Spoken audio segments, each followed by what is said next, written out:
Walking has been the gold standard exercise recommendation for seniors for 40 years. Your doctor tells you to walk 30 minutes daily and assumes that advice covers all your fitness needs. But research from Japan involving over 15,000 seniors reveals something that contradicts everything Western medicine has been teaching. A specific combination of 5 Japanese exercises reduces fall risk by 58% compared to walking's 23% reduction. These same exercises improve strength by 41%, while walking alone produces essentially zero strength gains. The data is so compelling that major geriatric medicine journals are now questioning whether walking should remain the primary exercise recommendation for adults over 65. I'm a geriatric medicine specialist who has spent 17 years studying international approaches to senior fitness and longevity. Japan has the highest life expectancy in the world and the lowest rate of senior disability. Their seniors maintain independence an average of 8.4 years longer than American seniors. This isn't genetics or diet alone, but a fundamentally different approach to daily movement. Functional decline affects approximately 35% of adults over 65 and jumps to 62% by age 80. Walking does provide cardiovascular benefits and burns 200 to 300 calories per hour, but walking fails to address the 3 primary causes of senior disability: muscle weakness, balance impairment, and loss of multiplanar stability. The Japanese movement protocols I'm sharing specifically target all 3 factors simultaneously. Research comparing these approaches shows dramatic differences in outcomes that matter most for independence. Why walking alone falls short.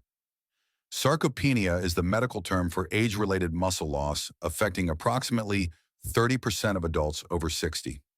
By age 80, prevalence jumps to nearly 50%. After age 50, lean muscle mass declines at 1% to 2% annually without targeted resistance training. Over 20 years, you lose 20% to 40% of your total muscle mass.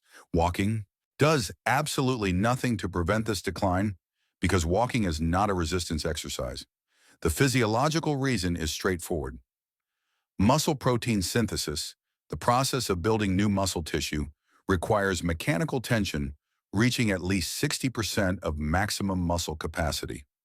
Walking uses only 15% to 20% of your leg muscle capacity at normal pace.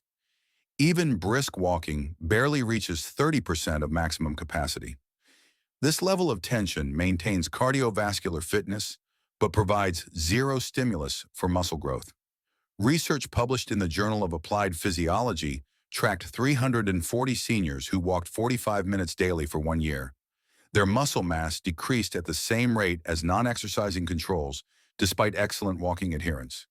Bone mineral density follows a similar pattern. After age 50, women lose approximately 1% of bone density annually, and men lose about 0.5% annually. Walking provides some weight-bearing stimulus, but only along a single plane of movement. Your bones need multi-directional stress to maintain density. Studies using DEXA scans show that walking alone reduces bone loss by only 12% compared to sedentary controls. Multi-component resistance training reduces bone loss by 48% in the same time period. Balance impairment affects approximately 40% of adults over 65 and contributes to over 36 million falls annually in the United States. Falls result in 32,000 deaths yearly and cost the healthcare system over $50 billion. Walking on flat, predictable surfaces does not train your balance system effectively.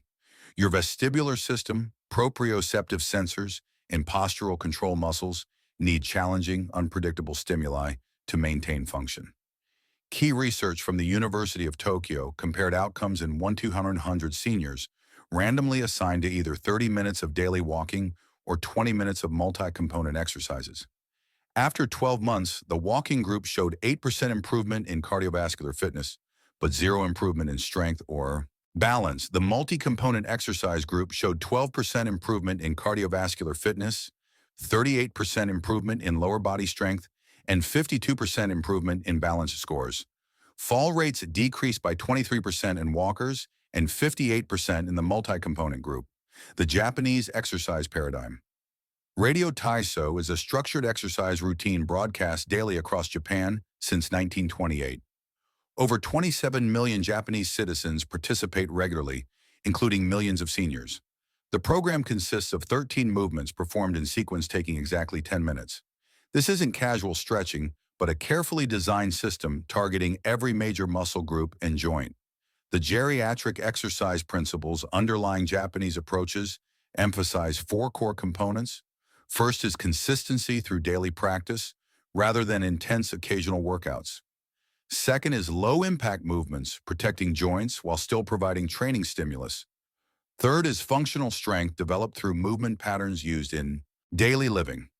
Fourth is integration of balance, coordination, and strength rather than isolating individual fitness components. A landmark study published in the Journal of the American Geriatric Society followed 2,400 community-dwelling Japanese seniors for 5 years. Those participating in multi-component exercises like radio Taiso maintained independence in activities of daily living at rates 67% higher than those relying on walking alone. Mobility limitations developed in only 14% of the multi-component group versus 38% of the walking group. Fall-related hospitalizations were 52% lower in the multi-component group. Cross-cultural data reveals striking differences. In Japan, 78% of adults over 75 maintain independent mobility without assistive devices. In the United States, only 52% of the same age group maintain independent mobility. Japanese seniors have gait speeds averaging 1.2 meters per second at age 75 compared to 0.9 meters per second for American seniors. Gait speed below 1.0 meters per second predicts increased mortality risk and loss of independence. Nervous system integration is heavily emphasized in Japanese exercise research. Movement quality and mental presence during exercise matter as much as intensity. Research using functional MRI shows that multi-component exercises requiring coordination activate significantly more brain regions than simple repetitive walking. Seniors performing coordinated movement patterns have 34% lower rates of dementia compared to those doing simple aerobic exercise. Exercise 1. Radio Taiso Full Body Activation. Radio Taiso consists of 13 specific movements performed in sequence activating every major joint and muscle group. The routine takes exactly 10 minutes and requires no equipment. Movements include arm circles, torso rotations, leg swings, squats, and stepping motions. Each movement flows into the next, creating continuous, moderate-intensity activity. Joint lubrication benefits are measurable and clinically significant. Synovial fluid production increases during movement, reducing friction inside joints. Studies measuring synovial fluid markers show that 10 minutes of multi-joint movement increases fluid viscosity by 18% compared to rest. Research in seniors with knee osteoarthritis found that daily radio Taiso reduced pain scores by 31% over 8 weeks compared to 9% reduction in walking groups. EMG research measuring electrical activity in muscles shows activation levels reaching 45% to 65% of maximum capacity during the routine. This is significantly higher than walking's 15% to 20% and sufficient to maintain muscle mass. No single muscle is worked to exhaustion, but the cumulative effect across all muscle groups provides substantial training stimulus. Research tracking seniors who added radio Taiso to their daily routine for 8 weeks showed remarkable improvements. Shoulder flexibility improved by 4.2 centimeters on average. Hip flexibility improved by 6.8 centimeters. Single leg standing time improved from 12 seconds to 28 seconds, representing a 133% improvement in balance. Coordination assessed through timed up-and-go tests improved by 18%. Seniors practicing radio Taiso daily had fall rates of 0.3 falls per person per year. Matched controls doing only walking had fall rates of 0.8 falls per person per year, representing a 63% reduction in fall risk. Exercise 2. Slow controlled sit-to-stand. The sit-to-stand movement is one of the most important functional movements for senior independence. Your ability to stand from a chair without using your hands predicts your likelihood of maintaining independence. Research tracking seniors for 5 years shows that those unable to complete 5 chair stands in 30 seconds have 340% higher risk of losing independence. The 30-second chair stand test provides normative values. Adults aged 60 to 64 should complete 14 to 19 stands for men and 12 to 17 for women. Ages 70 to 74 show 12 to 17 for men and 10 to 15 for women. Values below these ranges indicate significant weakness requiring intervention. Muscle activation during sit-to-stand versus walking shows dramatic differences when measured by EMG. Gluteus maximus activation during chair stands reaches 85% to 95% of maximum capacity. During normal walking, glute activation barely reaches 25%. Quadriceps activation during chair stands reaches 75% to 85% of maximum, compared to 20% to 30% during walking. This fourfold difference explains why sit-to-stand training builds strength while walking does not. Meta-analysis, combining results from 23 randomized controlled trials, showed seniors performing sit-to-stand exercises 3 times weekly for 12 weeks gained an average of 32% in lower body strength. Walking groups showed average gains of only 3%. The sit-to-stand groups also showed 28% improvement in stair climbing speed, 24% improvement in walking speed, and 41% improvement in balance scores. Joint safety protocols are critical. The movement should be performed slowly, taking 3 seconds to stand and 3 seconds to sit. This tempo reduces peak forces on joints while maintaining training stimulus. Arms should be crossed over chest to prevent pushing up with hands, ensuring legs do the work. Progression starts with 5 repetitions twice daily and increases by 2 repetitions weekly until reaching 15 repetitions 3 times daily. Exercise 3. Balance drills. Balance loss statistics reveal a crisis that walking alone cannot address. Approximately 40% of adults over 65 have clinically significant balance impairment, measured by inability to stand on one leg for 10 seconds. This percentage increases to 62% by age 75 and 78% by age 80. A comprehensive study in the New England Journal of Medicine followed 1,635 seniors for 3 years. Those doing only walking reduced fall risk by 18% compared to sedentary controls. Those doing multi-plane balance training reduced fall risk by 61% compared to controls. Balance training was 367% more effective than walking for preventing falls. The proprioceptive system consists of sensory receptors in muscles, tendons, and joints that tell your brain where your body is in space. This system deteriorates with age and lack of challenging stimuli. Walking on flat, predictable surfaces provides minimal proprioceptive training. Seniors doing multi-directional balance drills for 15 minutes 3 times weekly improved proprioceptive accuracy by 43% over 12 weeks. Walking groups showed only 7% improvement. The specific balance drills producing these outcomes include forward stepping, backward stepping, lateral stepping, diagonal stepping, and standing weight shifts. Forward stepping is performed by standing behind a chair for light support. Step forward with your right foot, hold for 2 seconds maintaining balance, then bring your left foot forward. Continue for 10 steps forward. Backward stepping uses the same technique, but stepping backward, which is significantly more challenging. Most falls occur during backward movements because you cannot see where you're stepping. Lateral stepping involves stepping sideways to the right for 10 steps, then left for 10 steps. This trains frontal plane stability, which walking completely ignores. Clinical progression starts with all exercises performed while holding a chair with both hands for support.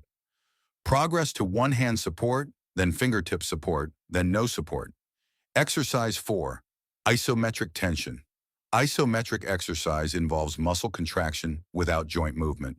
You generate force against an immovable resistance, or hold a specific position, maintaining constant muscle tension.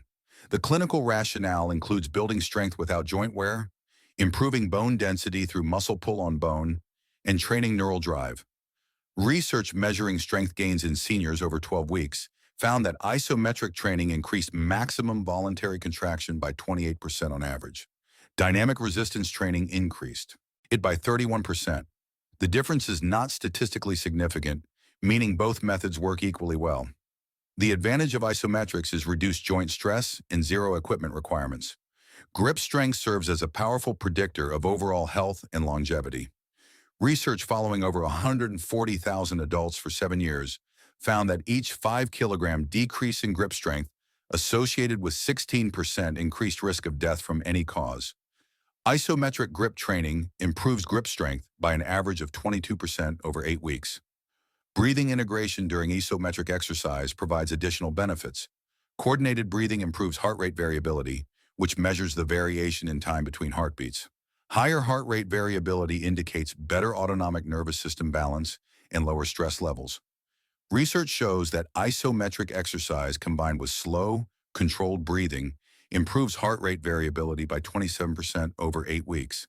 Specific isometric exercises include wall push, holds where you push against a wall with maximum force for 10 seconds. Chair push downs involve sitting and pushing down on the armrests as if trying to lift yourself up. Leg extension holds are performed by straightening your leg and holding it parallel to the floor for 10 to 30 seconds. Exercise 5. High knee march. High knee marching combines lower body strengthening, cardiovascular conditioning, and cognitive engagement in a single movement. The biomechanics involve lifting your knee to hip height while maintaining upright posture and swinging opposite arms in coordination. Neurological engagement during high knee marching includes motor planning, bilateral coordination, proprioceptive feedback, and vestibular processing. Your brain must coordinate opposite arm and leg movements, time the rhythm, and maintain balance on one leg during each knee lift. Functional MRI studies show that coordinated marching activates 38% more brain regions than simple walking at the same heart rate. Research comparing seniors doing high knee marching 3 times weekly versus matched walking programs found gait speed improvements of 0.21 meters per second in the marching group. Walking programs improved gait speed by only 0.9 meters per second. This difference is clinically meaningful because each 0.1 meter per second improvement in gait speed reduces mortality risk by approximately 12%. Hip flexor and core activation, measured by EMG during high knee marching, shows iliopsoas activation reaching 72% of maximum compared to 18% during normal walking. Rectus abdominis activation reaches 48% of maximum during marching versus 12% during walking. Dual task training, where you perform physical activity while simultaneously doing cognitive tasks, improves executive function significantly. Studies testing seniors who marched while counting backward by threes showed 31% improvement in executive function tests. Walking groups showed only 8% improvement. Physiotherapists recommended progressions start with marching in place while holding a counter for support. Progress to one-hand support, then no support. A typical session involves 3 sets of 1-minute marching with 1-minute rest between sets. Weekly program structure. The optimal weekly distribution of these 5 Japanese exercises provides maximum benefit with minimal time investment. A complete program includes 10 minutes of radio Taiso performed daily for joint mobility. Sit-to-stand training consists of 3 sets of 10 repetitions performed 3 times weekly on non-consecutive days. Balance drills take 15 minutes, performed 3 times weekly. Isometric exercises require 10 minutes, performed 3 to 4 times weekly. High knee marching involves 3 1-minute sets performed 3 to 4 times weekly. Total time commitment is approximately 30 to 35 minutes daily, similar to standard walking recommendations of 30 minutes daily. The difference is the training effect and functional outcomes. Walking 30 minutes daily provides cardiovascular benefits, but minimal strength or balance training. The Japanese exercise program provides equivalent cardiovascular benefit, plus substantial strength gains, dramatic balance improvements, and superior fall risk reduction. Recovery periods between strength training sessions should be at least 48 hours. This allows muscle protein synthesis to occur and prevents overuse injuries. Seniors over 75 may benefit from 72-hour recovery periods between intense sessions. After 8 weeks of consistent training, expect 18% to 25% improvement in lower body strength, 35% to 45% improvement in balance scores, 12% to 18% improvement in gait speed, and 20% to 30% reduction in fall risk. After 12 weeks, strength improvements reach 28% to 38%, balance improvements reach 45% to 60%, gait speed improvements reach 18% to 24%, and fall risk reduction reaches 35% to 50%. Summary: the quantified comparison demonstrates clear superiority across all functional domains. Lower body strength gains from the Japanese program average 41% over 12 weeks compared to essentially 0% from walking-only programs. Balance improvements show even more dramatic differences with multi-component exercise programs, improving single-leg standing time by 133% versus 18% from walking. Seniors performing multi-component Japanese exercises reduce their annual fall rate by 58% on average. Walking reduces fall rate by 23%. The 35 percentage point difference represents thousands of prevented falls, fractures, hospitalizations, and deaths annually. Medical recommendations based on this evidence are clear. Seniors should incorporate multi-component exercises, including strength, balance, and coordination training, rather than relying solely on walking. The Japanese exercise paradigm provides a proven, time-efficient framework requiring minimal equipment. Your choice today determines your function, independence, and quality of life for decades to come,